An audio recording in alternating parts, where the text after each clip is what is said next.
안녕하세요. 오늘 저희가 좀 깊이 파볼 자료는요. 초등학교 3학년 사회 수업입니다. 특히 그 사회 변화로 달라진 생활 모습 단원. 이걸 어떻게 하면 아이들 눈높이에 딱 맞춰서 좀 재미있게 가르칠 수 있을까 하는 아주 구체적인 안내서예요. 이게 그냥 옛날 물건이랑 요즘 물건 보여주고 자, 이게 옛날 거, 이게 요즘 거 이런 수준이 아니고요. 아이들이 변화라는 어떤 렌즈로 세상을 좀 분석하고 미래까지 상상해보는 뭐랄까 꼬마 사회학자로 키우는 방법을 제안하고 있더라고요. 네, 맞습니다. 상당히 흥미로운 접근이죠. 이 자료가 딱 제시하는 게 4단계 배움 여정이라는 건데요. 네, 좀 추정적이잖아요, 변화라는 개념이.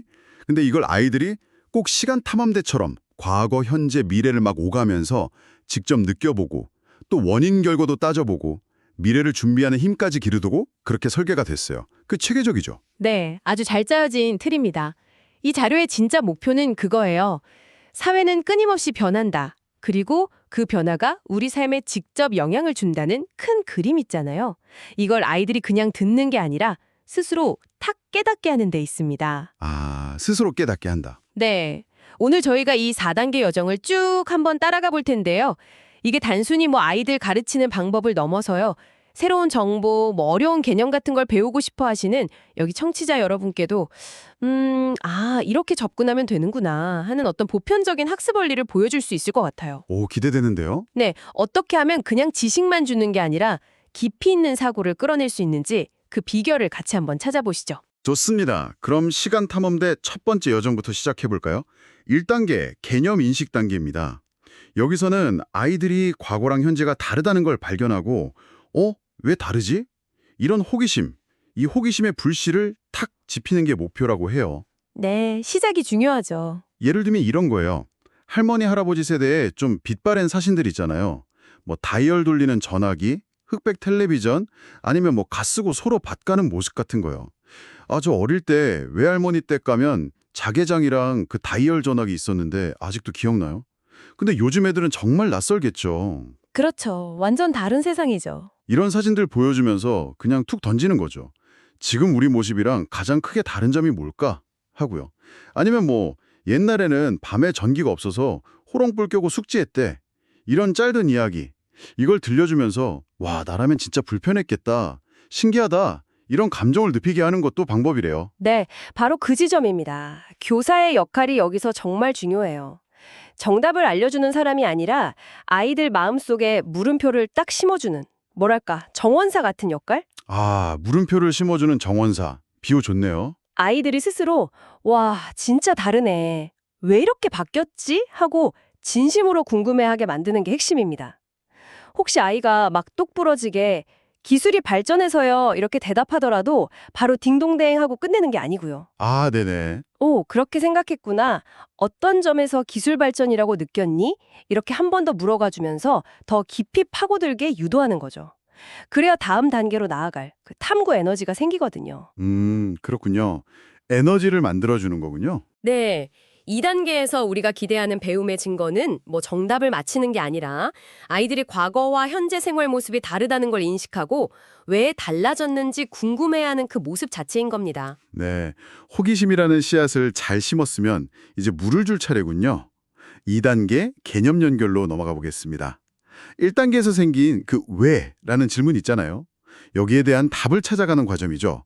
변화의 원인하고 그것이 우리 삶에 미친 영향, 즉 결과를 연결짓는 작업. 알들 생각이 점과 점을 이어서 선으로 또 면으로 이렇게 확장되는 단계 같아요. 맞습니다. 연결 짓는 게 중요하죠. 구체적인 활동들을 보니까 모든 별로 이렇게 머리맡대는 활동이 많더라고요. 예를 들면 교통, 통신, 의식주 이런 주제별로 과거랑 현재 생활 모습 자료, 사진이나 짧은 영상이면 더 좋겠죠. 이걸 보고 T자 모양 표를 그려서 왼쪽엔 과거, 오른쪽엔 현재 모습을 적으면서 비교하는 거예요. 과거, 현재 비교, T차트 만들기. 네, 시각적으로 비교하면 확 와닿죠. 그러면서 이제 질문을 던지는 거죠. 어떤 게 제일 많이 변했을까? 덕분에 뭐가 가장 편리해졌지? 이렇게 생각을 더 깊게 만들고요. 좋은 질문들이네요. 그 다음에는 자, 그럼 도대체 왜 이런 변화들이 생긴 걸까? 이 질문으로 변화의 원인 마인드맵을 그려보게 한대요. 아이들이 직접 기술 발전, 사람들 생각이 바뀌어서 환경 문제 때문이야. 이런 다양한 원인들을 막 찾아내고 생각을 가지처럼 쫙 뻗어나가게 하는 거죠. 네, 원인을 스스로 탐색하게 하는 거군요. 그러니까 긍정적인 면이랑 부정적인 면을 같이 찾아보게 하는 거예요. 아, 균형 잡힌 시각이네요. 네. 어른들도 가끔 그러잖아요. 아, 스마트폰 없던 시절이 그립다. 뭐 이렇게. 그런 시각을 길러주는 거죠. 이 2단계에서 정말 놓치지 말아야 할 포인트가 바로 그겁니다. 단순히 옛날엔 이랬고 지금은 이렇다. 사실 나열, 여기서 멈추면 안 된다는 거죠. 네네. 그 변화를 일으킨 원인하고 그로 인해 나타난 결과, 이 둘 사이의 인과관계를 아이들이 직접 발견하도록 돕는 거. 이게 중요해요. 그리고 또 하나, 어떤 변화든 동전의 양면처럼 좋은 점과 나쁜 점, 긍정적인 측면과 부정적인 측면이 항상 같이 있다는 걸 이해시키는 게 핵심입니다. 동전의 양면. 네.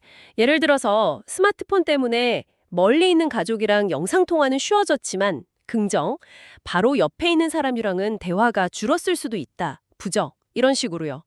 이 단계를 잘 거치면 아이들은 그냥 현상만 보는 게 아니라 그 뒤에 숨겨진 원인을 분석하고 또 다양한 영향을 파악하는 그러니까 분석적 사고력을 갖추게 되는 거죠. 아, 분석적 사고력 중요하죠. 자, 원인과 결과를 연결하면서 변화를 좀 더 입체적으로 보게 됐다면 이제 3단계 개념 전이로 넘어갑니다. 지금까지 배운 내용을 바탕으로 미래 사회를 한번 그려보는 거예요. 그리고 더 나아가서 우리가 앞으로 겪게 될 문제에 대한 해결책까지 고민해보는 단계. 아이들이 배운 지식을 진짜 삶에 써먹어보는 거죠. 진짜 미래 예측가가 되어보는 시간이라고 할 수 있겠네요. 네, 배움의 적용 단계죠. 활동 예시들이 상당히 재밌던데요. 미래 우리마을 지도 그리기 이런 활동이 있어요. 만약에 사회가 지금처럼 계속 변한다면 한 20년 뒤에 우리 동네는 어떤 모습일까? 상상해서 그려보는 거죠. 근데 이게 그냥 뭐 하늘을 나는 자동차 이런 막연한 상상이 아니고요. 아, 네. 앞에서 이야기 나눴던 그 사회 변화의 동력들 있잖아요. 예를 들어 초고령 사회가 된다면, 기후위기가 더 심각해진다면, 인공지능 로봇이 더 많아진다면 이런 구체적인 변수들을 고려해서 미래 모습을 그리도록 안내하는 거예요. 근거 있는 상상이네요. 네. 또 다른 활동으로는 미래를 위한 우리들의 약속 캠페인 기획하기. 이것도 흥미로웠어요. 미래 사회에 더 중요해질 가치들, 뭐 예를 들면 환경 보호, 다양성 존중, 디지털 시민의식 이런 주제를 모든별로 정해서요. 이 가치를 지키려면 우리가 지금부터 뭘 할 수 있을까? 이걸 고민하고 구체적인 실천 방안을 담아서 캠페인 포스터를 만들거나 발표 자료를 준비하는 활동이에요. 아, 실천까지 연결하는군요. 네, 단순히 미래를 예측하는 걸 넘어서 더 나은 미래를 만들기 위한 현재의 행동을 고민하게 만드는 거죠. 바로 이 3단계가 배움의 수준을 한 단계 확 끌어올리는 지점입니다. 단순히 개념을 이해하고 분석하는 데서 멈추는 게 아니라 그 지식을 활용해서 미래를 전망하고 더 나아가서 바람직한 미래를 만들기 위한 현재의 실천까지 연결하는 거죠. 그야말로 적용과 전이가 일어나는 핵심적인 단계라고 할 수 있습니다. 적용과 전이. 아이들은 사회 변화의 큰 흐름을 읽고 미래를 구체적으로 상상하는 능력뿐만 아니라 더 나은 세상을 만들기 위해서 지금 우리가 무엇을 해야 하는지 그걸 주체적으로 제안하고 그 이유까지 설명하는 힘을 기르게 됩니다. 배움이 교실을 넘어서 진짜 삶과 만나는 지점이라고 할 수 있죠. 와, 정말 탐험이라는 말이 딱 어울리는 여정이네요. 자, 이제 대망의 마지막 4단계 개념 성찰입니다. 모든 탐험을 마치고 약간 캠프파이어 앞에 둘러앉아서 이번 탐험 어땠어? 하고 이야기 나누는 그런 시간 같달까요? 아, 네. 마무리하는 시간이죠. 자신이 걸어온 그 배움의 과정을 되돌아보면서 변화라는 개념이 나에게 어떤 의미로 남았는지 그걸 스스로 정리하고 내면화하는 단계입니다. 네, 자기 것으로 만드는 과정이죠. 이걸 돕기 위해서 나의 시간 탐험 보고서 같은 활동지를 활용하는데요. 질문들이 이런 식이에요. 이번 탐험에서 뭘 새롭게 알게 됐니? 가장 기억에 남거나 혹은 어려웠던 활동은 뭐였고 왜 그랬니? 탐험 전과 후에 변화에 대한 네 생각은 어떻게 달라졌어? 그리고 이 배움이 앞으로 네 삶에 어떤 도움이 될 것 같아? 이런 질문들을 통해서 자기 생각과 감정을 차분하게 글로 써보게 하는 거죠. 뭐 정답이 있는 건 아니니까 솔직하게 쓰는 게 중요하고요. 그렇죠. 솔직한 성찰이 중요합니다. 그리고 저는 이 활동이 참 인상 깊었어요. 나만의 핵심 아이디어 선언문 발표 활동. 아, 선언문 발표요? 네. 나는 이번 단원을 통해 사회는 끊임없이 오오하며 따라서 우리는 오해해야 한다는 것을 깨달았다. 이런 빈칸 문장을 주는 거예요.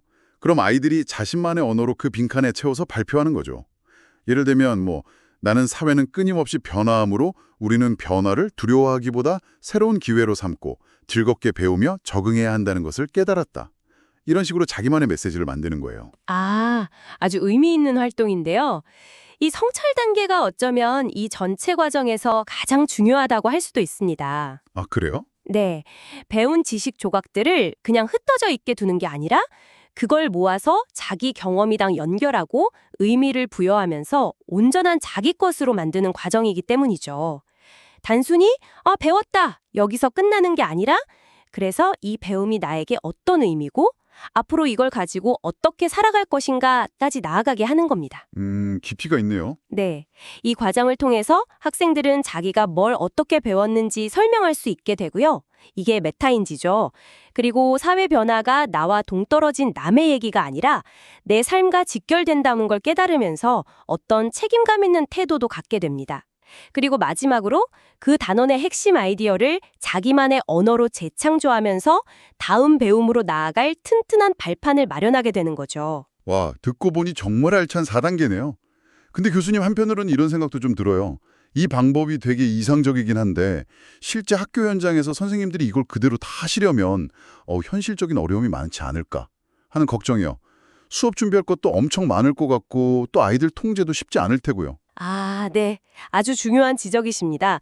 바로 그 점 때문에 이 자료가 더 가치가 있다고 생각해요. 아, 어떤 점에서요? 그런 현장의 목소리를 이미 예상했다는 듯이 선생님들을 위한 아주 구체적이고 현실적인 조언들, 이름하여 개념 기반 탐구학습, 줄여서 계기탐 실행 팁을 별도로 제공하고 있거든요. 오, 계기탐 팁. 네, 이게 그냥 막연한 구호가 아니라 실질적인 솔루션에 가깝습니다. 오, 그럼 몇 가지만 좀 맛보기로 알려주실 수 있나요? 예를 들어 어떤 조언들이 있어요? 그럼요.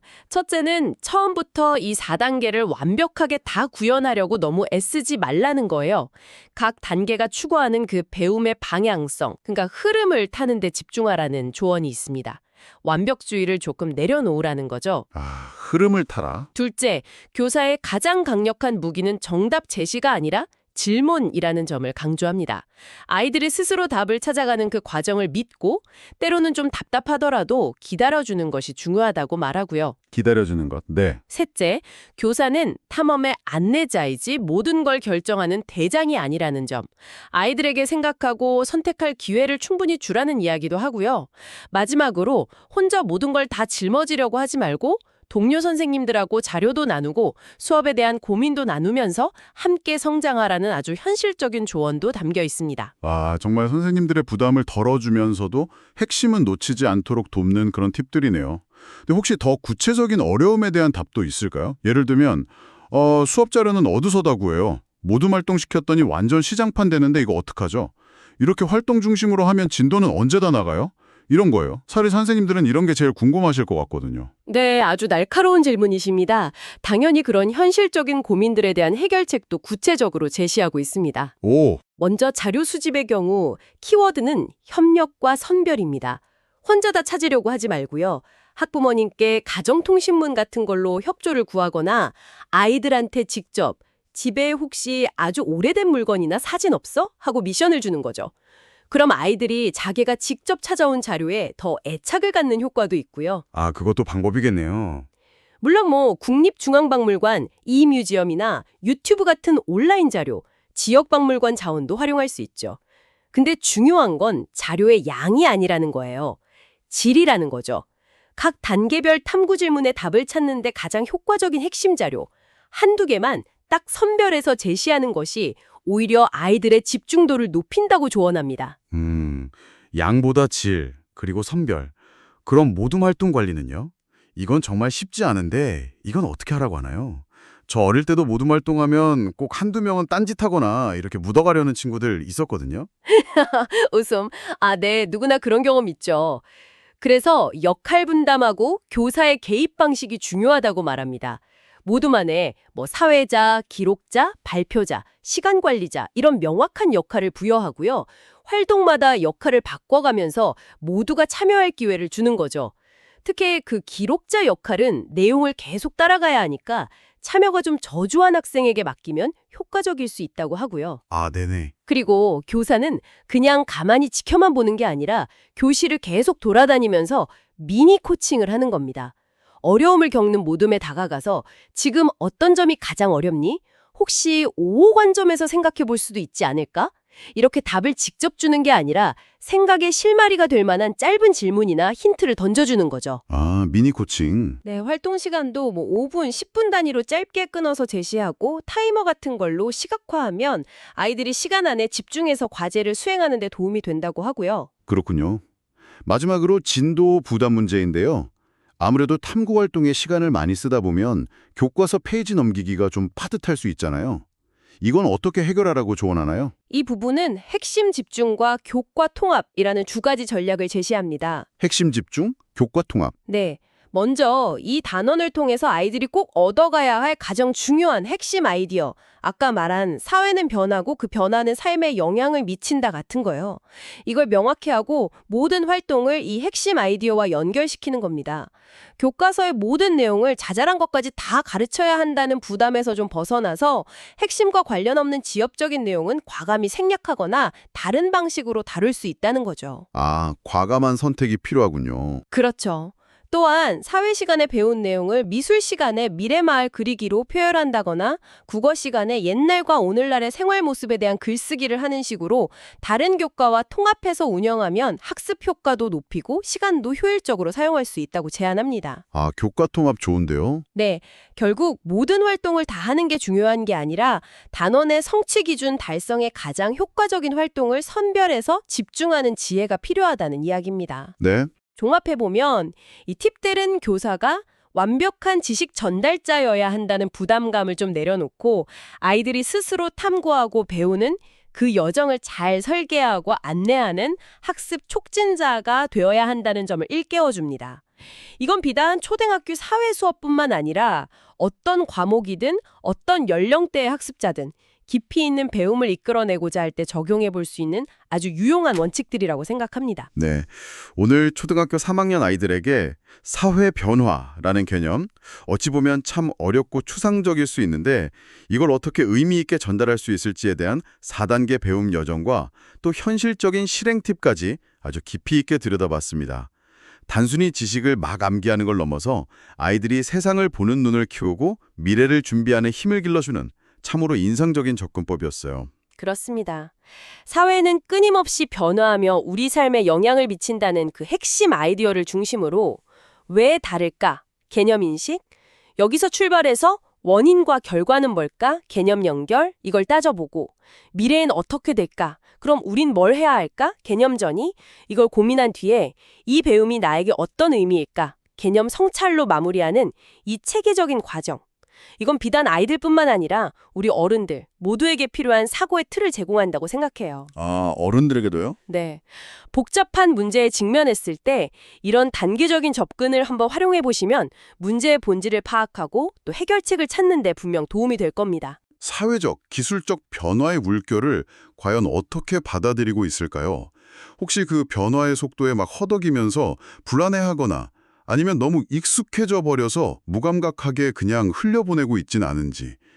오늘 우리가 살펴본 이 4단계, 변화를 제대로 인식하고 그 원인과 결과를 분석하고 미래를 예측하고 대비하면서 그 의미를 성찰하는 이 과정을 우리 스스로에게 한번 적용해 볼 필요는 없을까요? 어쩌면 이 체계적인 변화 읽기 연습이 이 격변의 시대를 살아가는 우리 어른들에게야말로 가장 시급한 과제일지도 모르겠습니다.